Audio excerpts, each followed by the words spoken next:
Hello বন্ধুরা, সবাই কেমন আছো? আশা করি সবাই অনেক ভালো আছো। নিয়ে এসেছি আরেকটা নতুন ভিডিও। সো স্কিপ না করে ভিডিওর এন্ড পর্যন্ত অবশ্যই দেখতে হবে। প্রথমেই ভাবছো তোমরা এত নাচানাচি করে কোথায় যাওয়া হচ্ছে? পুরো ডিজে বাজিয়ে ঢ্যাং ঢ্যাং করে নাচতে নাচতে চললাম বন্ধুর শ্বশুর বাড়ি। না, বন্ধুও সামনেই রয়েছে। আমরা সকলে বেরিয়ে পড়েছি বরযাত্রীর উদ্দেশ্যে। ওর বিয়েতে এসে মনেই হচ্ছিল না যে বিয়ে বাড়িতে এসেছি, মনে হচ্ছিল সে ছোটবেলার ক্লাসরুমে, কেননা সেখানে ছোটবেলার সবাইকে আমরা পেয়েছি। আমাদের অনেক বন্ধু বান্ধবেরই বিয়ে হয়েছে, কিন্তু আমরা সেভাবে কাউকে কিন্তু সেরকম করে বলতে পারি। তার মধ্যেও কিছু জন মিসিং ছিল, কিন্তু কোনো ব্যাপার না, আমরা যে কয়জন ছিলাম ভারী মজা করেছি। ধুমধাম করে নাচতে নাচতে হঠাৎ দেখি সবকিছু থমকে গেল। তার কারণ কি, সামনে ব্যানার ছিল, ওখানে গাড়ি আটকে গেছে। সো ব্রাইডের বাড়ি পর্যন্ত আমাদেরকে হেঁটে হেঁটে যেতে হবে, বেশি দূর না, সামনেই বাড়ি। কিন্তু মিনিট সাতেক পর দেখি ওরা ব্যানার ভেঙে গাড়ি ভেতরের দিকে ঢুকিয়ে দিয়েছে। তারপরে সামনে দেখি যে বন্ধুর গাড়ি সামনে দাঁড়িয়ে রয়েছে, ওকে বরণ করে নামানো হবে, তো ওর সঙ্গে একটু আমরা কথা বলে নিই। কেমন লাগছে? পরে একটু পরে আচ্ছা, পিছনে অল দ্য বেস্ট।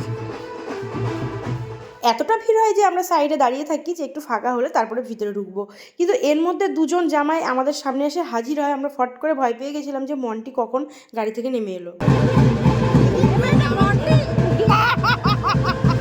মন্টি না, আমি তো কালো গান করছি, ভয় দেখা যায়। হ্যালো, যার যেটা ইচ্ছে সে সেটাই বলবে, আমাদের কমেন্ট করা উচিত না, কিন্তু কি আর বলবো বলুন, ওই বন্ধু বান্ধবীর একসাথে থাকলে যা হয় সেটাই আমরা করেছি। আর আমরা ওই ভিড়ের মধ্যেই বরযাত্রীর সঙ্গে ভেতরে ঢুকে যেতাম, তাহলে হয়তো মন্টির বিয়েটা আমরা ভালো মতো দেখতে পারতাম।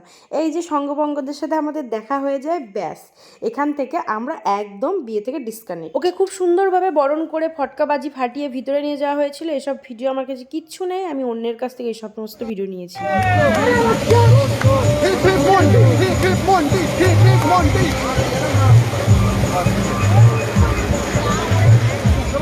দেড় থেকে 2 ঘন্টা পর আমাদের মাথায় আসে, আচ্ছা মন্টির সঙ্গে তো দেখাও করতে হবে। সো এসে দেখি ও বিয়ের পিড়িতে বসে গেছে, লিজা এখনো এসে পৌঁছায়নি। আর আমরা আসবো আর শয়তানি হবে না, এটা কি তখন হতে পারে? স্মাইল। এই স্মাইল বলে আমি পেছনে ঘুরে আবার একটা ভিডিও নিতে যাই, দেখি বর নেই। বর কোথায়, বর কোথায়? বর যাচ্ছে ড্রেস চেঞ্জ করতে। আচ্ছা চলো, বরের পেছনে ছুট। যেহেতু গান বাজছে ওই জন্য অরিজিনাল ফুটেজগুলো দিতে পারলাম না। যদি অরিজিনাল ফুটেজগুলো দেওয়া যেত তাহলে বুঝতে পারতে ওর সাথে কতটা অত্যাচার হয়েছে। তো ও কন্টিনিউ আমাদেরকে ইশারা করে দেখিয়ে যাচ্ছে যে এখান থেকে চলে যা চলে যা।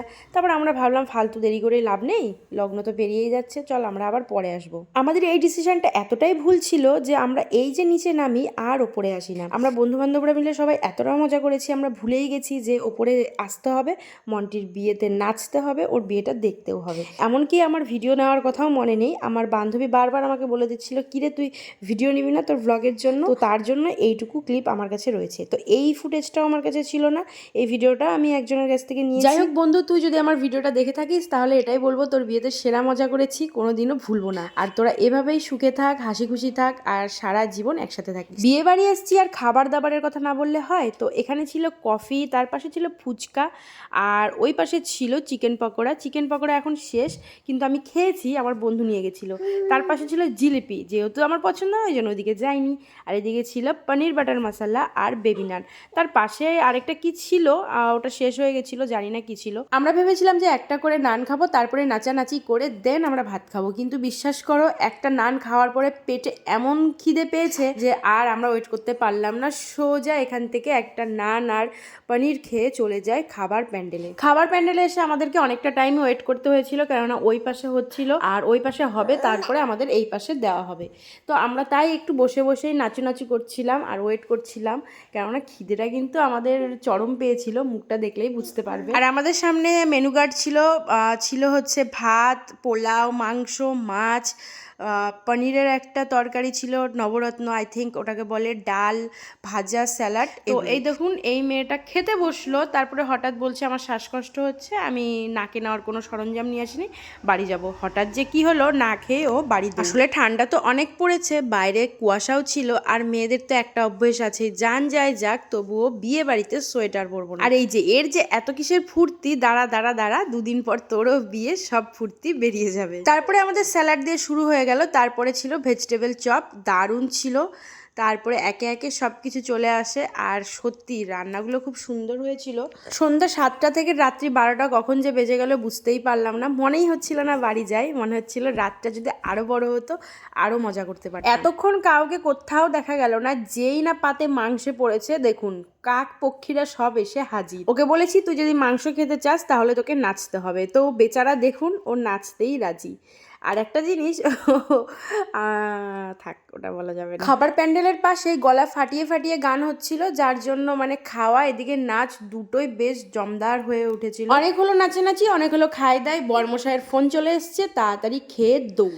তো আবার দেখা হবে অন্য একটা ভিডিও নিয়ে, সঙ্গে থাকবেন, পাশে থাকবেন, ভালো থাকবেন। তো বাড়িতে চলে এসেছি, এই যে পুচু বাবাজি আমার ওপর ভারী রাগ হয়েছে, অনেকটা টাইম একা ছিল তো আমাকে বকু বকু করে দিচ্ছে। হ্যাঁ আরো হ্যাঁ।